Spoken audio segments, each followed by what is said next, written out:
Yay! Nimbula Vinaka. Aloha. Malombula.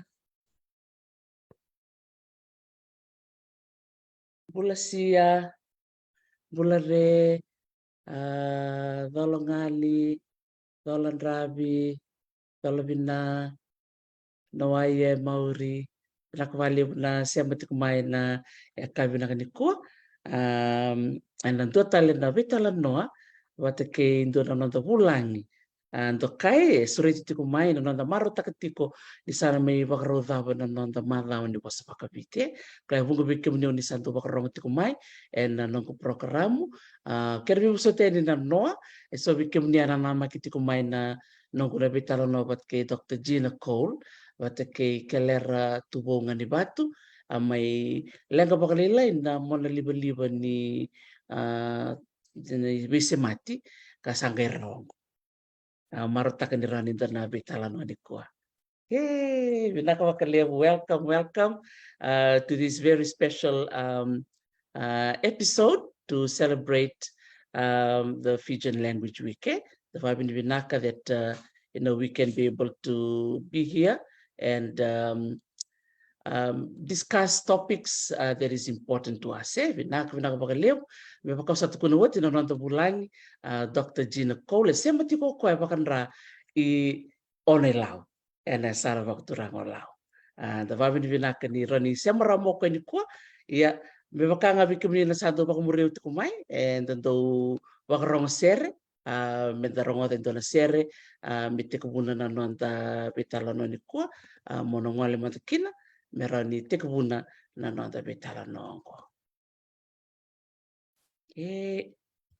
Nimbula Vinaka.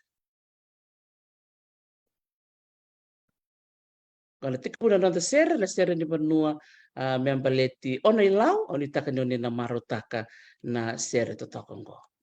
Talanoa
rongrong Vinaka Gina sero ya na sere mai verto na veia sana vocals na tolanga tiko na sere ni banua ke ono I lau ka pakatokai tiko na nongu ianu ianu totoko baka oti na sero ya au kilania langati na sero totoko ngo na ianu ianu bakaturanga mai mbau na vida na bula sa oti kau marutaka ni rau ni na mai ronga da bata na sero ya mitik buna na nonda vitala no na signi konta marutaka ni sema tiko mai ngo na marama ka sureti me bulangi na nonda marutaka tiko na madongo na non rangoli tiko mai uira na wekanda ito okay era sema bako no ibiti sor bulangi kara sude biti ra susi biti kara bola era do bola kara bola nei bola me bola tuku taka kina na beka era kilani bimbi beira kan dosar nga beira na maramango o Gina Cole dan na bako bula mata ko bua me na ngai bako mata te ko weekenda na sema tiko kina bako banua ki ona I lau kau bako bula sartu kan bikem ni keda malo bula bikem ni keda na sema kina bono to ko ona I lau na sala bako turango lau ki o sema tiko mai biti o sema tiko mai balangi sa ngol tiko ni kona bako bula bikem ni keda sar bako bula tiko bikelera bolo matu da au basu sala tu bailani bol Vinaka bako bula talchunga go be Paulini Vinaka bali pau maramani totoya bako bula talchunga go me Hawaii bol Vinaka sala ketena lani dan bol Vinaka ke sikiti tamani malo bula Dr. Gina. I sambula Vinaka, aloha kako, tēnā koutou katoa, malo lele, talofa lava, whakalofa lahi atu, noa ia, kia orana, ia koe. Na yadangu o Gina, au ngone ni lau, na nongu koro o Lowoni, na nongu koro ni vasu o Dulanuku, na nongu matanitu o Tobata. Vinaka vakalevu, Dr. Teresi, great to be here for this Talanoa with you tonight. So Vinaka Vakalev Sara, for agreeing to be here. I know you have a very busy schedule, and perhaps you can tell our listeners where and why you're logging in from this particular location. Can you tell us? Okay, so I'm in Hawaii, and I am the resident. I'm on a writer's residency, the Fulbright Creative New Zealand Pacific Writers Residency, which is a residency which is offered every year, but because of COVID, it hasn't happened. It didn't happen for 3 years. So the last time it happened was in 2019. So because of COVID, it didn't happen 2020, 21, and 22. So I'm the first one since 2019. Wow. And it always takes place in Hawaii. And I'm being hosted by the University of Hawaii at Manoa. Wow. And you've been enjoying your stay so far? Very much, very much. It's a 3-month residency. So I've been here nearly 3 months, going on 3 months now. And I love it here.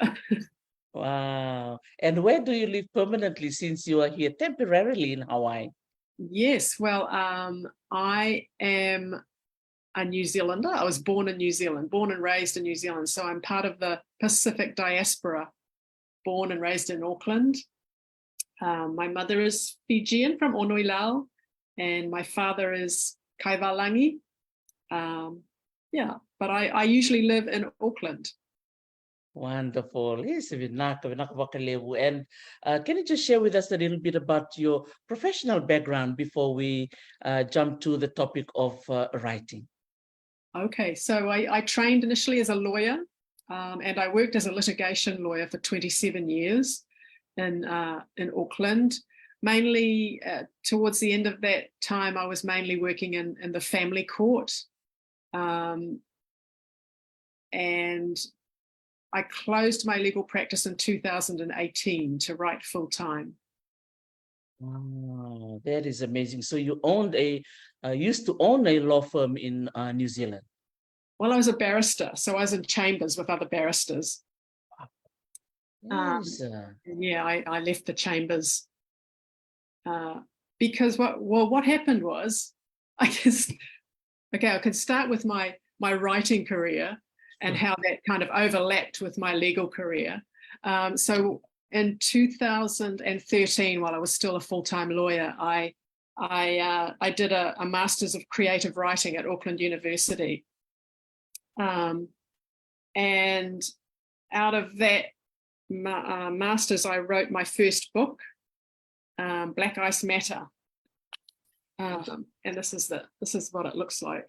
I don't know if you can. Black Ice Matter. Black Ice Matter. And it's a collection of 13 short stories, mainly focused on Pacific themes. And it was published in 2016.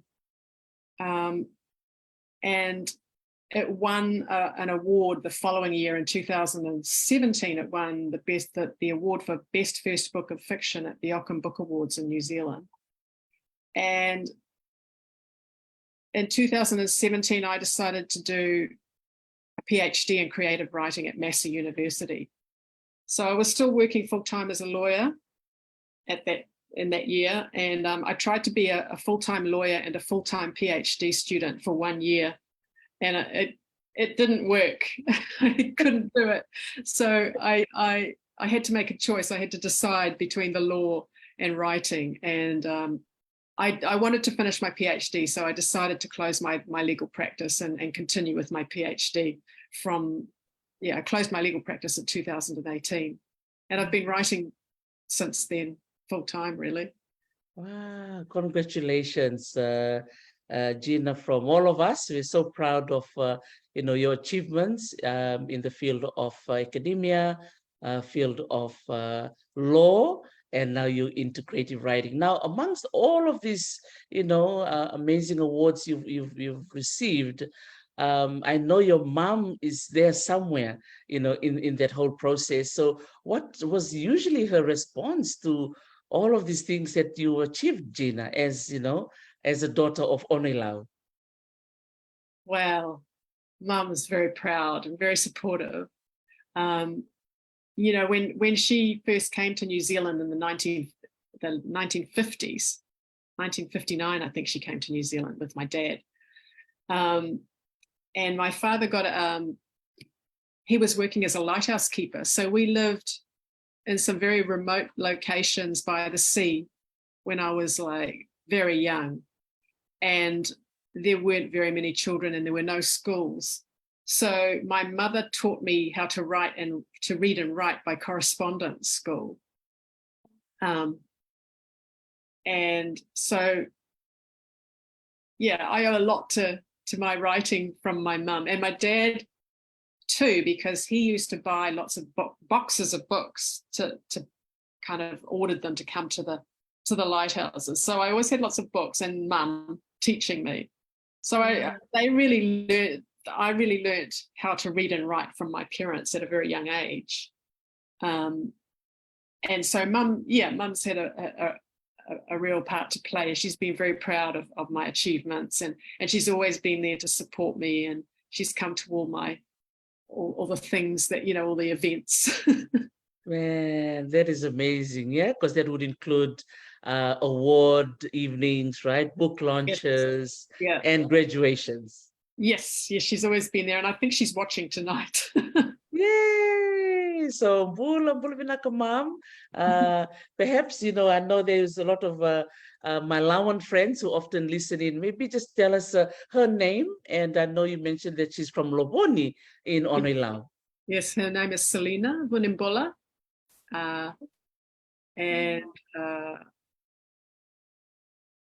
She's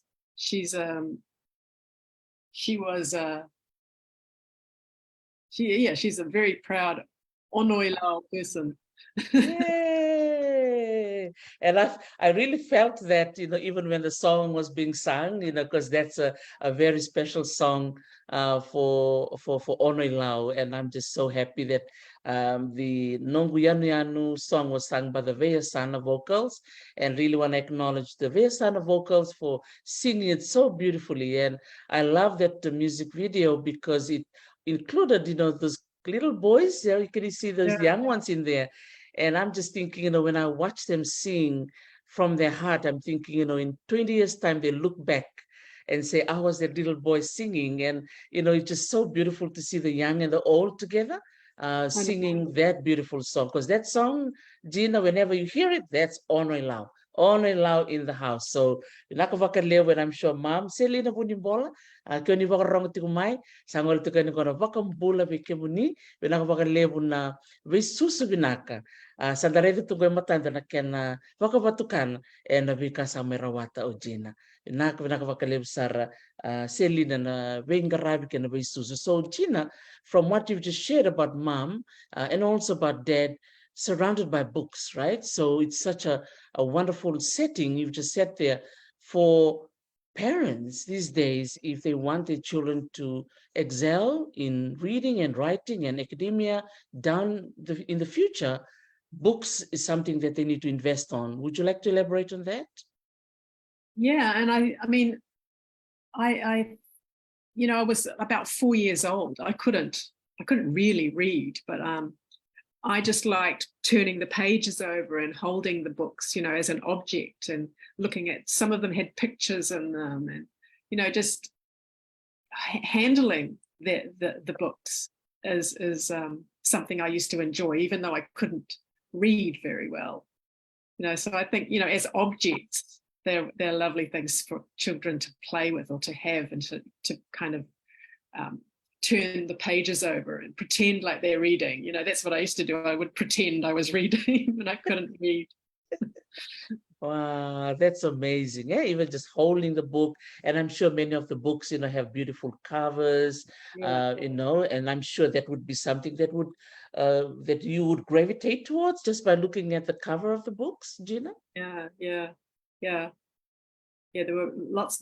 I remember one book in particular had, it must have been a kind of anthropology book, because it had lots of Papua New Guinean pictures of Papua New Guinea people, and all sorts of different books with pictures of,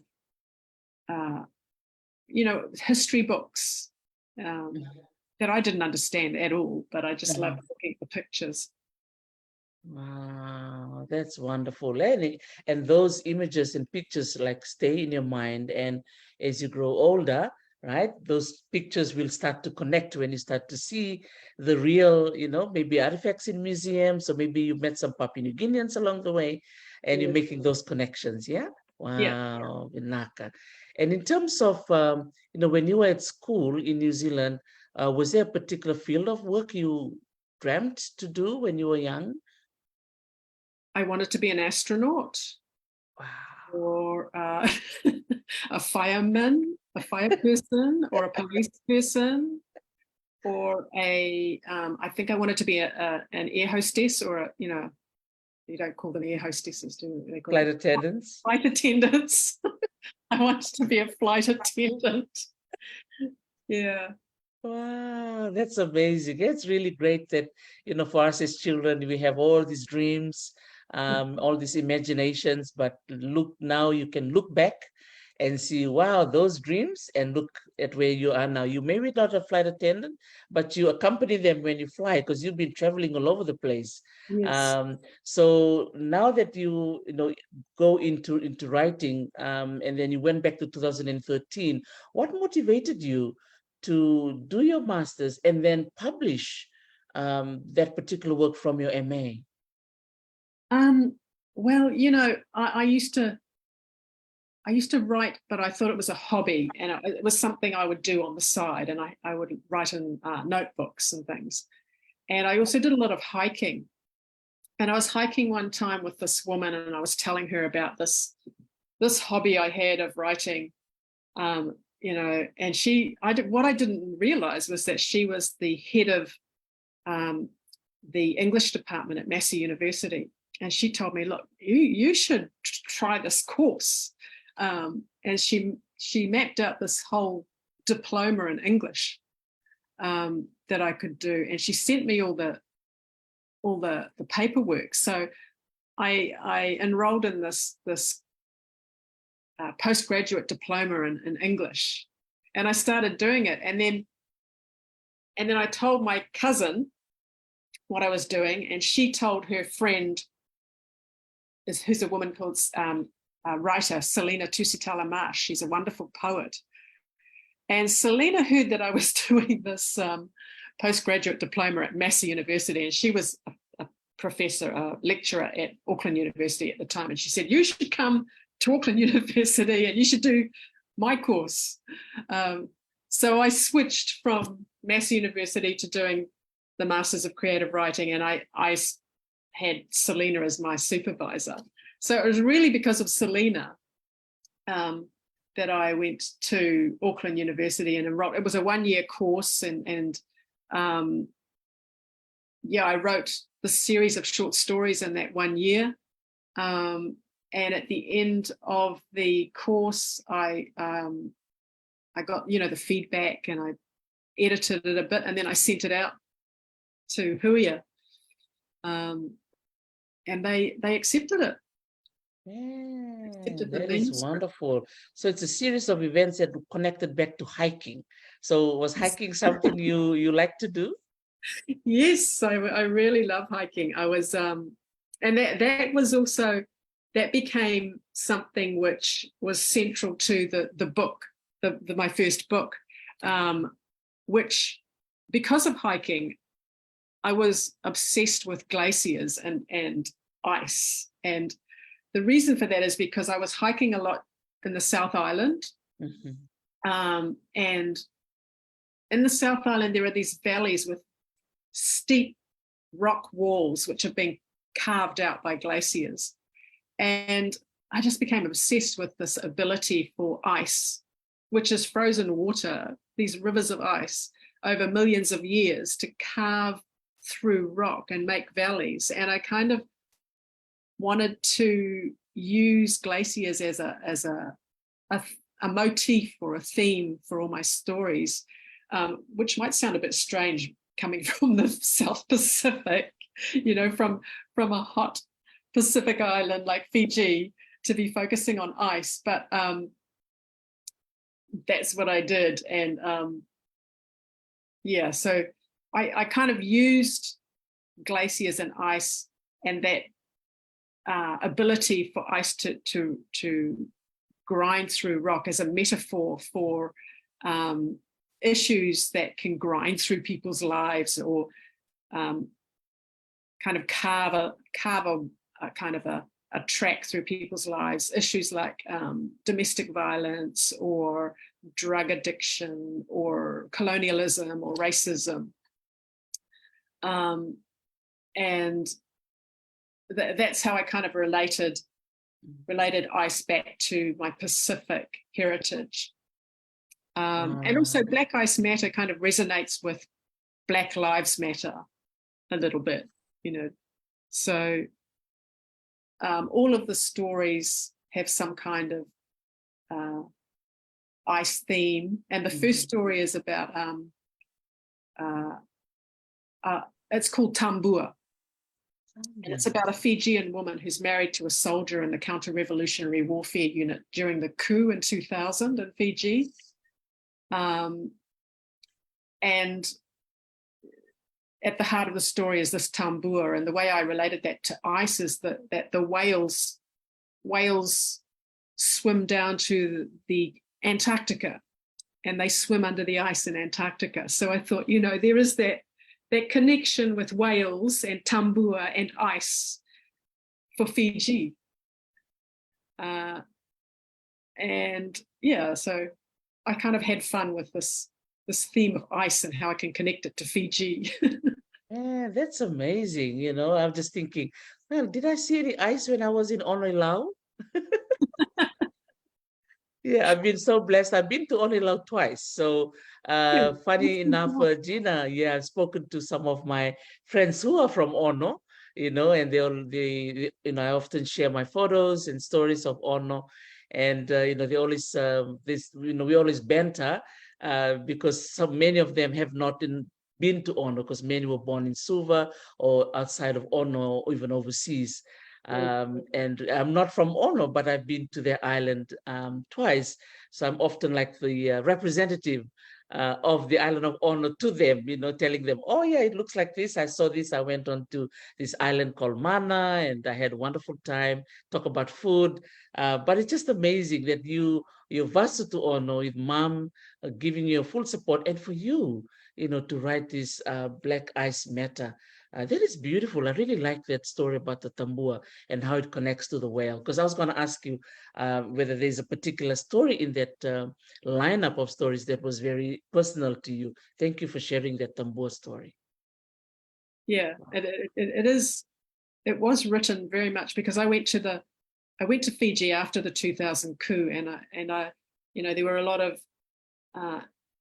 of aspects of life after the coup which made a real impression on me, and which kind of formed part of that story.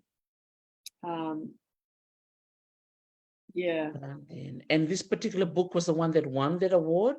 Yes. For the Auckland. The award was the best first book of fiction at the Auckland Book Awards. That's amazing. And that was published by Huia Publishers? Yes, Huia Publishers. And so you got that award from that book, and that didn't stop you. What was your second book? Well, yes. Well, I thought I won an award. Maybe I should try this writing thing. And so I enrolled to do a PhD in creative writing. And I've always been interested in science fiction. So I wanted to write a book about science fiction, and specifically science fiction written by Pacific writers. And that's as part of the creative component of my PhD, I wrote this book, Naviro, which was published last year. Beautiful. And I wanted to write a science fiction novel set in space and in the Pacific, and featuring Pacific characters and Pacific culture and practices and values and principles. And also I wanted to write it for a Pacific readership and anyone else interested in science fiction from a Pacific Ocean point of view. And that this is what I called Pacifica Futurism. Wow, that is amazing. And you call it Naviro. Why did you call it that? I called it Naviro because, as I understood it, Naviro means whirlpool in Fijian. And it's about a young Tongan Fijian Majuran woman who travels into space to rescue her sister from a whirlpool. And a central narrative thread running through the novel is this metaphorical idea that there is an ocean in space and there is a galaxy in the Pacific Ocean. And what I was trying to do is to transfer the wayfinding navigation that our ancestors practiced from an oceanic setting to a cosmic setting, and as a way of navigating between the two realms. That, I think there is a connection between space and the ocean, because I think the space is this mysterious, unknowable quantity. And even though, we live in the Pacific Ocean, on the Pacific Ocean, and we're all connected by the Pacific Ocean, I think we don't know everything about the ocean. I think there is a little bit of mystery about the ocean as well. Wow. So I wanted to connect those two. And I specifically looked at waka building, wanga building, and wayfinding navigation. Wow, that is amazing. I just love the contrasts. I think that's a word that came to mind. You're looking at ice and you're looking at space. You're looking at things that people don't normally think, on a day-to-day basis. And you've made us, imagine, those spaces using our mind. And thank you for doing that. And I think that's what literature plays a really key role, in allowing, transporting you right to another space. And even with this one here, Naviro, I like what you said, there's an ocean in space and there's space in the ocean. Yes. Wow. I love that, you know. Look, my mind is starting to yeah, started to dance around in my head. So Vinaka Wakaleo for doing that. Imagine if you have that impact on me, there would be so many others as well. I just got a comment here from Paulini. She's also a writer who's based in Yes. Hawaii too. Maybe you two need to meet. Yes. She's there at the East West Center. She's from Totoya. And she wanted to, well, she commented about the cover of your book. So I'm going to ask you the question, who drew that for you? Yes, I met Paulini today at Duff Shop. Wow. So yes, this cover art was drawn by a woman called Elsie Andrews, and she's a young Fijian woman based in Auckland, and she did all the cover art for Naviro. So I can't quite get this to show up. Got it now. Yeah, beautiful. And this inside cover art. Wow. And there's a back cover inside art. That is gorgeous. I can see a canoe on that inside cover. Yeah.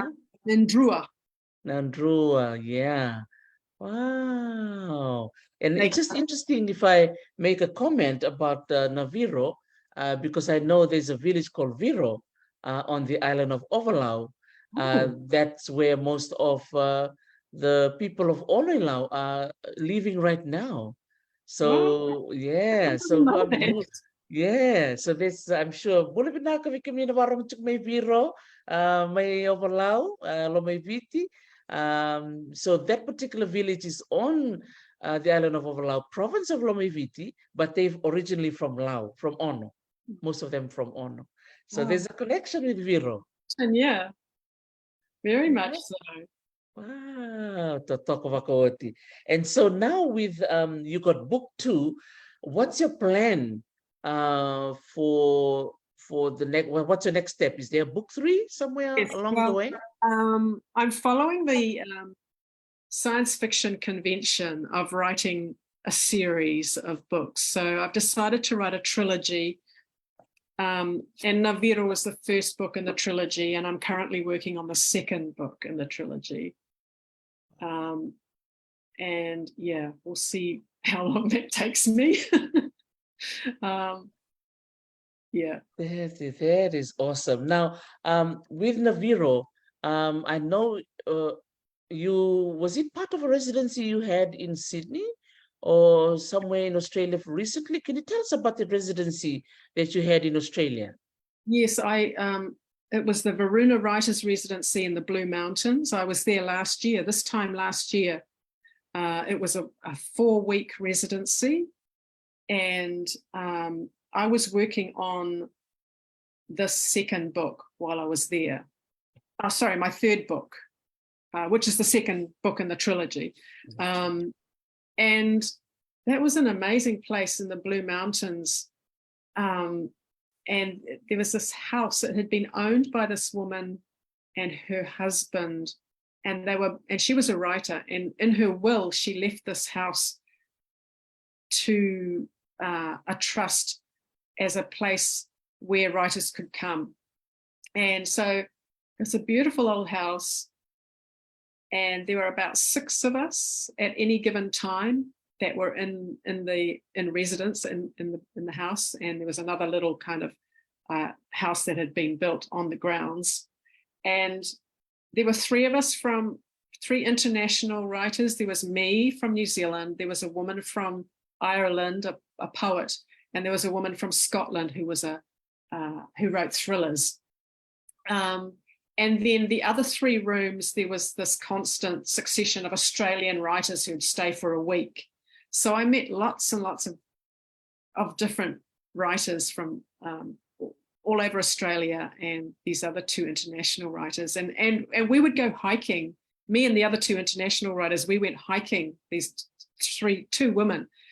We'd go hiking in the Blue Mountains. We'd write in the morning, and then in the afternoon, we'd go hiking through the Blue Mountains. So I loved that because, of course, I love hiking. And yeah, it was a great place, beautiful place to be and to write, and to be amongst other writers and having these discussions about writing. And it was really, I really enjoyed it. So those residencies then is so beneficial, right? As you said, you were surrounded by other, writers and book enthusiasts, which kind of encourage more maybe ideas on how you continue to write.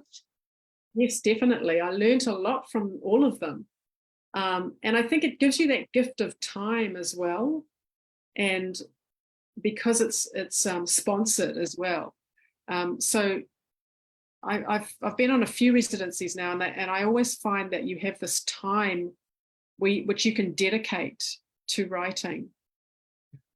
And you're in a different kind of you're in different surroundings. So it kind of shakes your thinking up a little bit, because you have to get out of the normal your normal routines that you have in your usual life. It just shakes up your writing a bit, I find. Absolutely. So the focus you have, yeah. So you've been sponsored, so you don't have to worry about finance. So the money is there for you to just dedicate your time to write. Yeah. Wow. And tell us a little bit about the Iowa residency. I know Mary Rokanandravu is currently in Iowa, and she will be joining me tomorrow. I know she'll be listening to our Talanoa right now. What made you apply for that one in Iowa? Do you have to apply, or do you get selected? How does it work? Yes, you do have to apply. And so I applied in 2018, and that was like the second year of my PhD. And I made the application and I was accepted. And that's also a 3-month residency. It's called the International Writers Program in Iowa University in Iowa. And there are when I went, there were about 20 other writers there from all over the world. And they put you up in a hotel on campus. There's a big hotel there, and all the writers stayed in this hotel. And that was an incredible time, because we were constantly going to events and speaking on panels, and always involved in the writing life of Iowa City, because I think it's a UNESCO City of Literature, Iowa City, and it's a very strange city. It's in the middle of the Corn Belt, so it's surrounded by cornfields, and I've never been so far away from the sea in my life, like really inland. But yeah, it was an incredible time, because again, I was surrounded by writers from all over the world. Turkey, Venezuela, trying to think, some of the United Arab Emirates, Germany. I can't think of all the countries, but there were so many different cultures and languages and experiences, and it was an amazing to meet all those writers. Wow. And have that experience in the United States again. And do you still maintain a connection with some of them? Yes, we're all still on a Facebook group. So I've been following all 20 of them. That's wonderful. And you share all your milestones in writing, I'm sure. We're writing, all our books that we've been publishing, all our residencies that we go on, all the children that are being born. Wow, that's amazing. Yeah, that you can be able to inspire, yeah, one another in terms of your passion for writing. So you went to the Blue Mountains, which again, I'm just thinking geographically, some of these places you mentioned. So Blue Mountains is in the mountains in Australia, so in New South Wales, and then you went to Iowa in the middle of this whole Turtle Island, surrounded by cornfields. And then now you're surrounded by the ocean in Hawaii.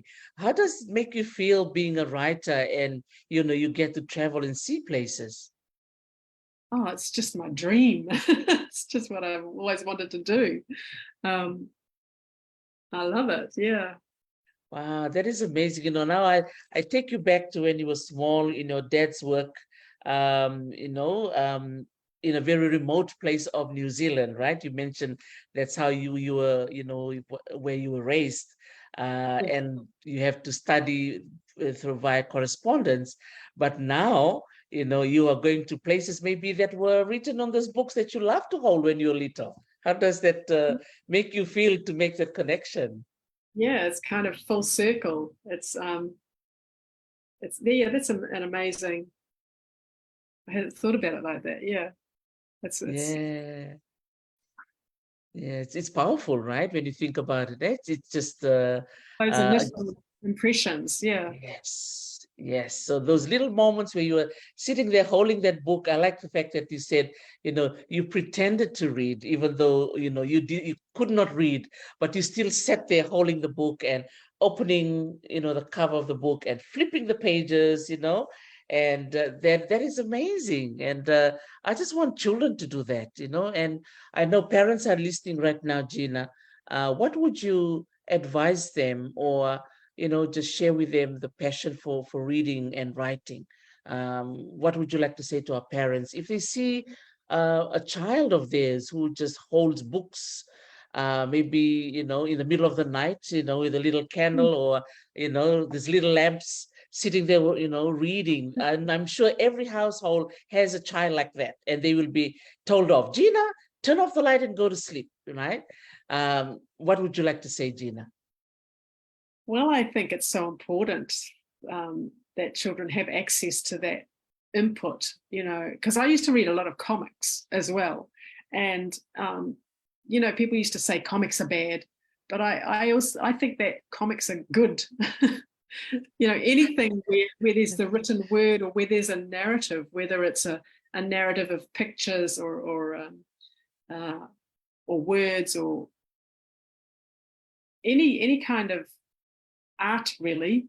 We even song and dance, um, any kind of artistic endeavor, I think, is really beneficial for children, That is and amazing. Yeah. especially writing and reading, I think, are really good. But any kind Yeah. of art. Any kind of art, because there's tend to be that connection, right? So when you love to read, for some reason, there's a pathway that goes into writing. Because if you're really good in reading, writing kind of comes naturally, right? Because for some reason, the imagination and all of that are connected. Yeah. Oh, I think that reading is really important. If you want to be a writer, you have to read books. Um, I find it really. I mean, I kind of I'm obsessive about reading. I read all the time. I'll read Mm. anything. I read the labels on anything. Any words, I'll read them. But yeah, I think there is very much a connection between reading and writing. They're Mm. very much intertwined. Mm. And being living in New Zealand, was there a particular author that inspired you? Wow, yes, Witi Ihimaera, what I found really inspiring. I think I was about 10 when his book Pounamu Pounamu came out, and that's a book of short stories. And I just loved that book. It had a real impression on me as a 10-year-old or a 12-year-old. I can't remember how old I was now, but it was around about that age. And because he wrote about characters that I could relate to. He wrote about old kuia that played cards, and my nana would play cards with her sisters, my Fijian nana, and so I could really relate to this, these characters that he'd written about. And it was the first time that I had ever seen Indigenous characters, or read about stories where there were Indigenous characters at the centre of them. And that's what I wanted to do when I was writing. As I got older, I wanted to see myself represented in the written word. And that's why I want to write about Fijians in the future, and put Fijians and Fijian culture and Pacific characters and Pacific culture and principles and values, and project into the future and try and imagine what we might be like in 100 years and 200 years and 300 years, because we will be here. And so I kind of want to imagine what will we be doing. That's amazing. that is just really just inspiring. You mentioned the point there with the Imara, in terms of having some sort of representation, right? You like with the playing of cards, something that represent you. Why is it important? I know there will be some writers or writers to be listening in today, to include those kind of things in their writing, because it's really important that you think of your readers. Does that happen naturally for you, Gina?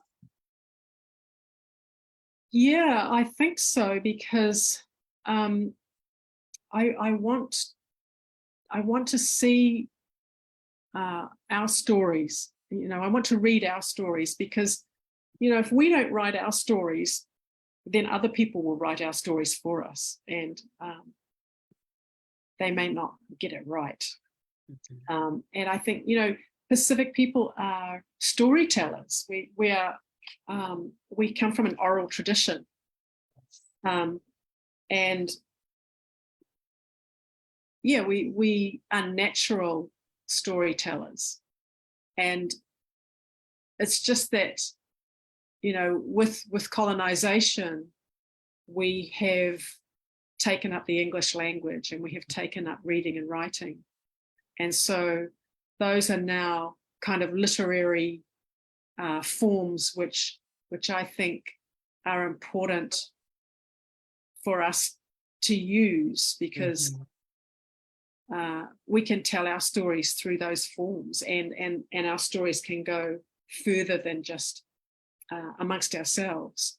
But I think it's very important that those stories go amongst ourselves as well, because we need to see ourselves represented in the written word, whether that is in English or in Fijian. And I was talking today to someone who was talking about how maybe our stories should be in our own languages. And so Witty actually said that to me, that I should get my books translated into Fijian. So that's something I have always thought about, but that's something that might happen in the future.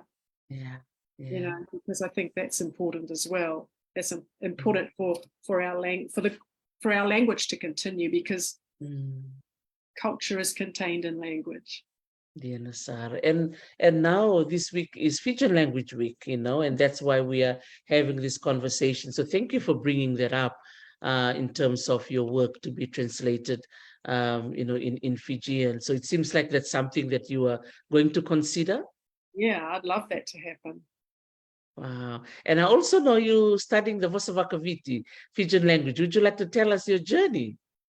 Well, okay, so I have been learning Te Reo Māori for 6 years now, and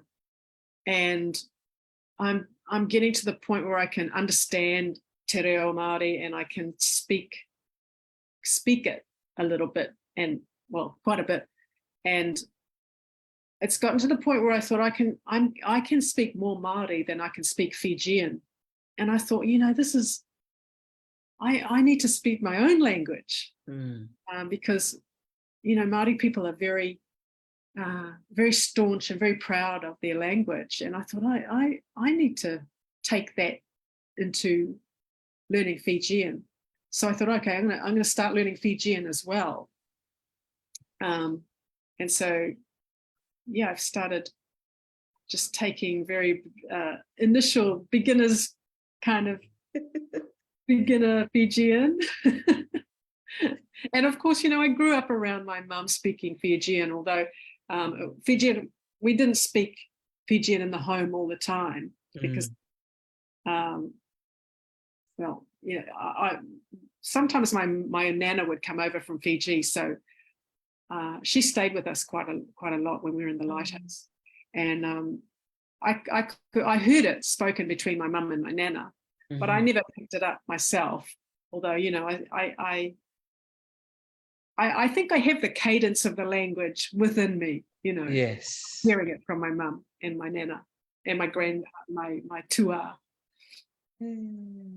So, that's amazing, and I think the presence of our grandparents are so crucial, in our learning. And I think for those who are listening in, if you still have your grandparents around, spend as much time with them. That is such a blessing. And look, you have that really beautiful smile when you talked about them, so you have those fond memories of when they came to visit.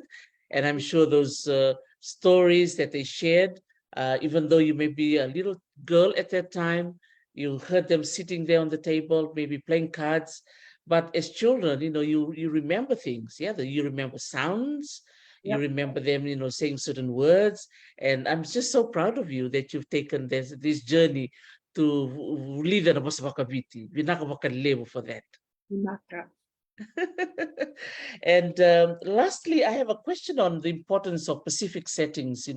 I think yesterday while we were chatting, you were highlighting that, a lot of times writers in New Zealand or writers in our part of the world often maybe elevate Europe or other parts of the world to be settings of their books. And now for you being from living in Aotearoa, you have connections to Fiji, you'd like to switch that and have settings in Fiji. Why is it so important to you?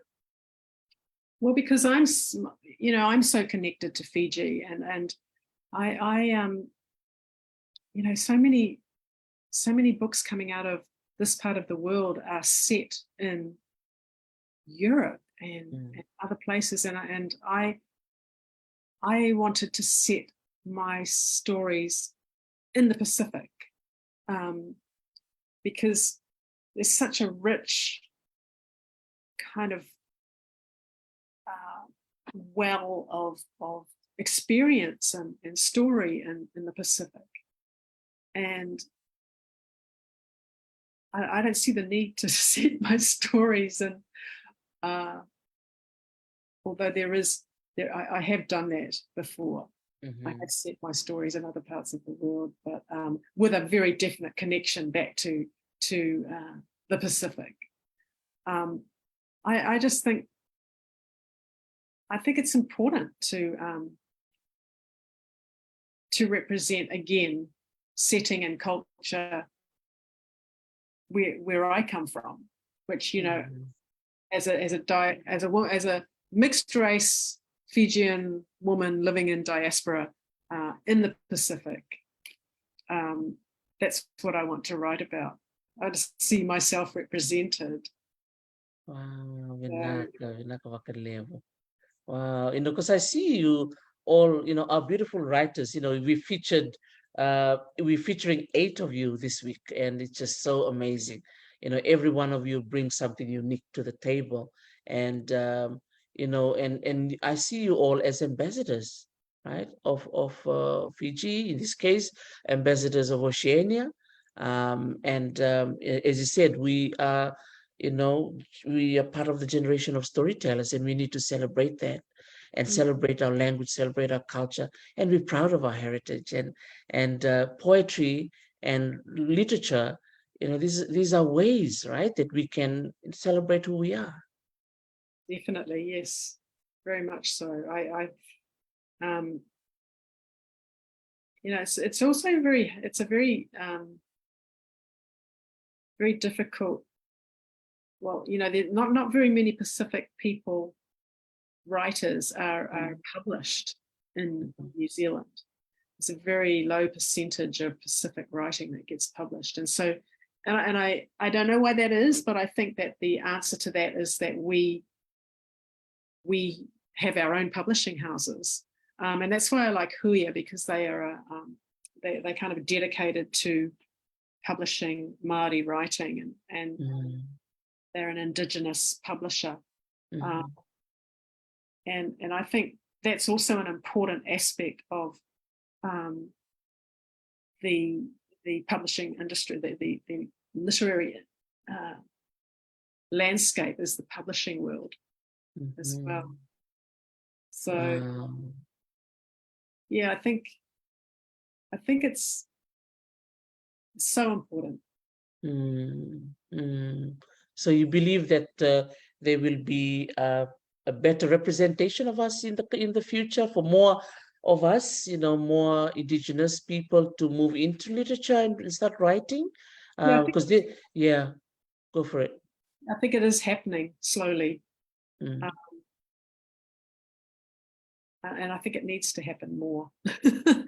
Very good. Thank you for that. And I think with this kind of Talanoa sessions, our podcasts like this, you never know, this will be shared with everybody.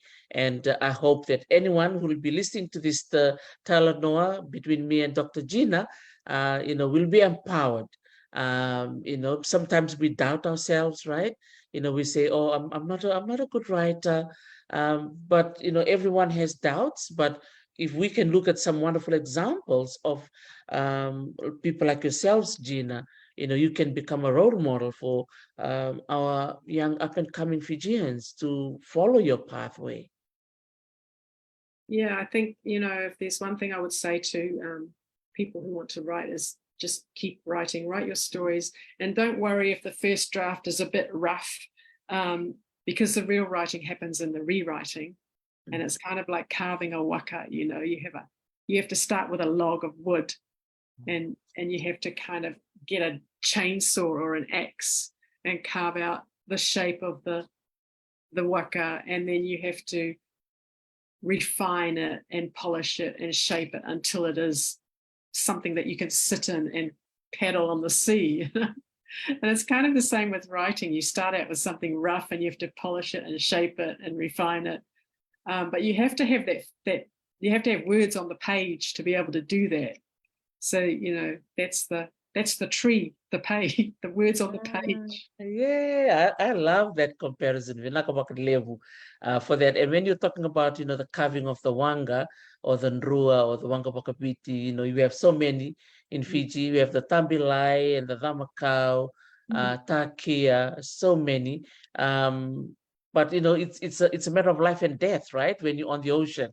So if you refine it and build it so well, if it's nice and solid, eventually, it'll take you forward, take you to a place, where you have never seen before. And what a beautiful way to think about writing that way too. Yeah.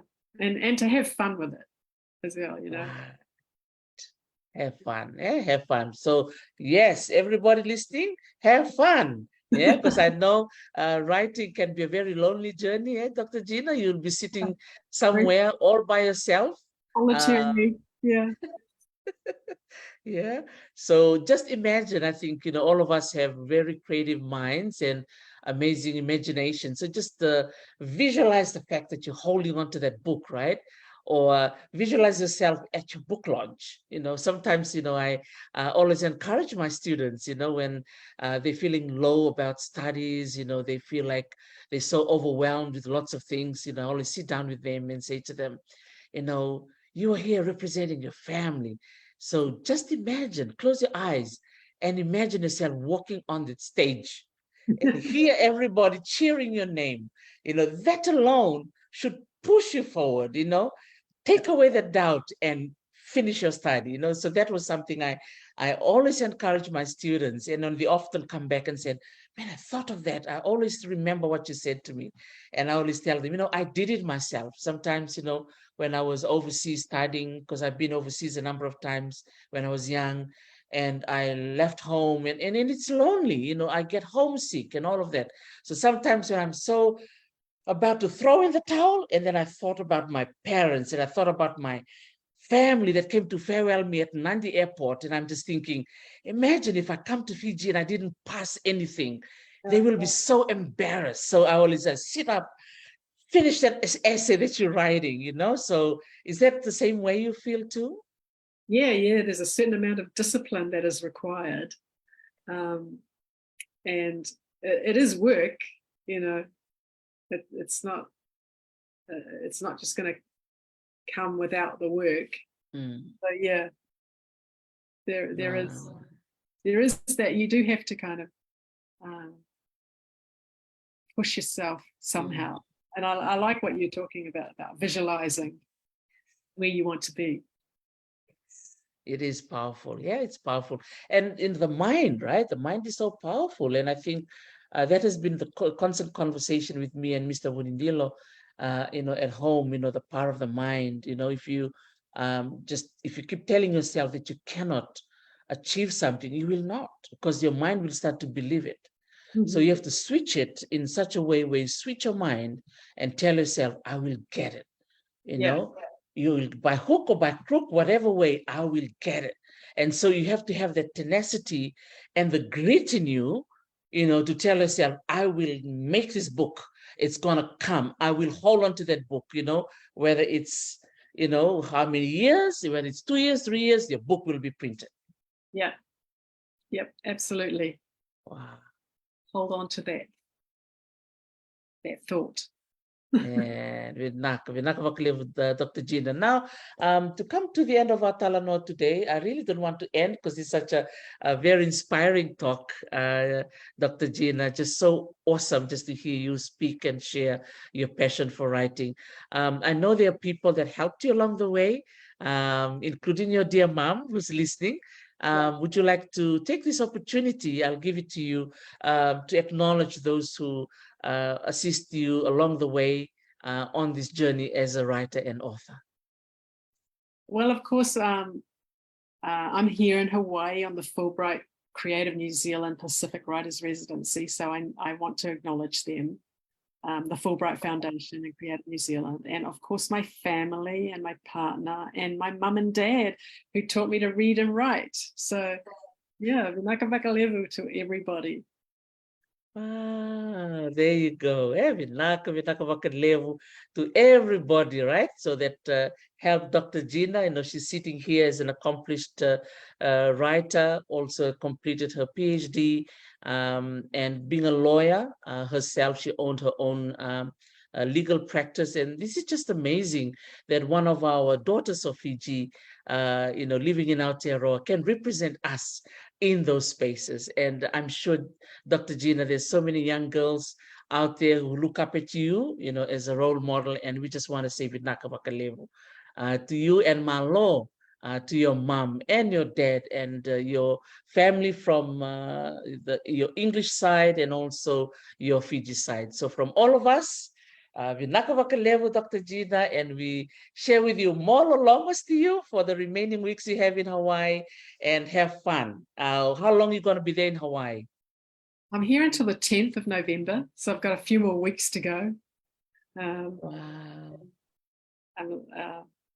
Yeah, Vinaka Vakalevu. Hey, so Dr. Gina, and congratulations again for this writers residency that you got here through Fulbright and Creative New Zealand. Thanks to those two amazing organizations, that support all our writers from the Pacific. So all the best to you, Dr. Gina, and I will see you in class tomorrow. Yes. And make sure you do your homework. I've done my homework. Naka, Naka, Mode. Naka is Naka Vakalevu to Dr. Gina Cole, logging in from the beautiful island of Oahu in Hawaii. She's there as the Creative New Zealand Fulbright Writers in Residence in Hawaii. And she has maternal links to the beautiful village of Lovoni in Onoilau. And we're just so proud of her for being a guest with us today. And it's such a wonderful treat I think for all of us, there's so many people. You can go back and read the comments coming in. So many have really enjoyed our Talanoa. And I hope, Gina, as I always say before to our other guests, this kind of Talanoa often give me, as a host of this program, more ideas of how you can, we can do like a series of Talanoa, because there's so many um, areas of literature that you have been involved in. So maybe one Talanoa can be book one, another Talanoa can be book two, and another Talanoa can be book three. So so that'll be really, really inspiring. So Vinaka Bakalev to everybody logging in, Mereya Vunimbaka, Penny Nganivatu, Paula Dumo, Vinaka Bakalevu, Melerica, and Paulini from Oahu. Vinaka Bakalevu for joining in. And you met Dr. Gina today. I'm so glad both of you met. The Tuikanatambua family, the Tamani family, Matavudu family, Vinaka Bakalevu, Tuitonga family. Thank you so much for joining in this Talanoa session with Dr. Gina. Usabak mo din wikemuni, we will be connecting into Kelera Nganivatu shortly, and she's logging in from Estonia in Europe. So it's just amazing with all these amazing authors that we can celebrate in the Fijian Language Week. So Vinaka Bakalev, everybody. Love you all and see you again. Mwade Manda. Naka Dr. T. Naka Dr. Gina. Mwade. Mwade.